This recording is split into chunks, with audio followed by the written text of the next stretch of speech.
Sikia, jipatie dondoo za maisha kwa kusikiliza I Receive mini podcast kila wiki. Okay. Shalom, shalom. Jina la Bwana liimidiwe. Na karibu tena na tena katika mini podcast yetu ya I Receive, ambako unapata dondoo na dodoso kwa kifupi tu kutoka kwa Roho Mtakatifu kupitia Brother Tabibu Motime. Karibu sana. Leo basi katika I Receive tumekuandalia hili hapa. Tunapenda kutoa shukrani zetu za dhati kwa Brother Tabibu Motime kwa mchango wake mkubwa kwa niaba ya timu ya I Receive. Ujumbe wetu wa leo unaanza na wito wa mabadiliko. Usitamani mambo yabadilike au kutaka wengine wabadilike kabla ya kubadilika wewe.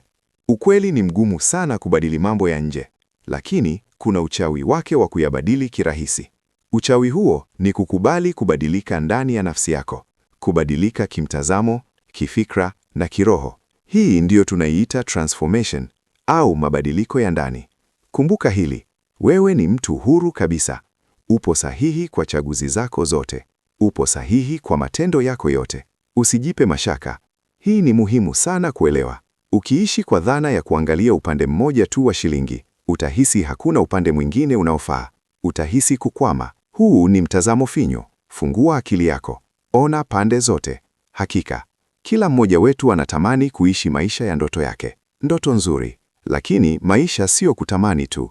Maisha ni uhalisia halisi. Usiishi kwenye mawazo tu. Ishi halisi. Na utaona mambo yanaonekana rahisi. Uhalisia unaleta wepesi. Msingi wa maisha ya kweli umebebwa na nguzo 4 muhimu, kama Brother Tabibu Motime anavyofundisha. Nguzo hizi ni haki, nidhamu, ujasiri na hekima. Haki, nguzo ya kwanza, inakufanya uwe mwenye kujali wengine na kuwatendea watu kwa usawa, bila upendeleo wowote. Haki inajenga amani. Nidhamu, nguzo ya pili, inakupa uwezo wa kujidhibiti, kuwa mnyenyekevu mbele za Mungu na watu. Na pia ni nidhamu inayokupa uwezo wa kusamehe wewe mwenyewe na kuwasamehe wengine. Ujasiri, nguzo ya tatu, unakufanya ujiamini wewe mwenyewe, kuamini uwezo wako na kuishi halisia maisha yako bila woga. Ujasiri unakupa nguvu ya kusimama. Hekima, nguzo ya 4 na ya mwisho, inakupa fikra sahihi na uelewa mpana katika kufanya maamuzi yaliyo bora, maamuzi yanayokupa faida.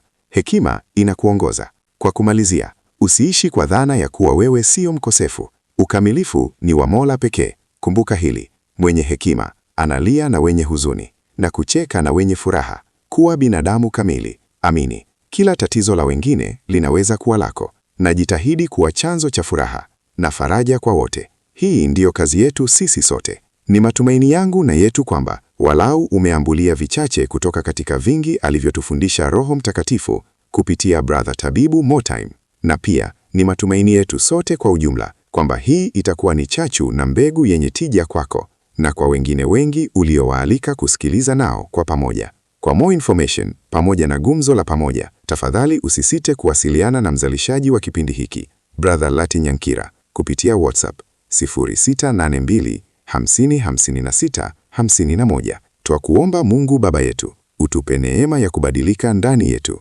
Utupe haki, nidhamu, ujasiri na hekima, ili tuishi maisha ya kweli na tuwe chachu ya furaha na faraja kwa wote. Katika jina la Yesu Kristo tunaomba. Amina. Wow! I just received a notification.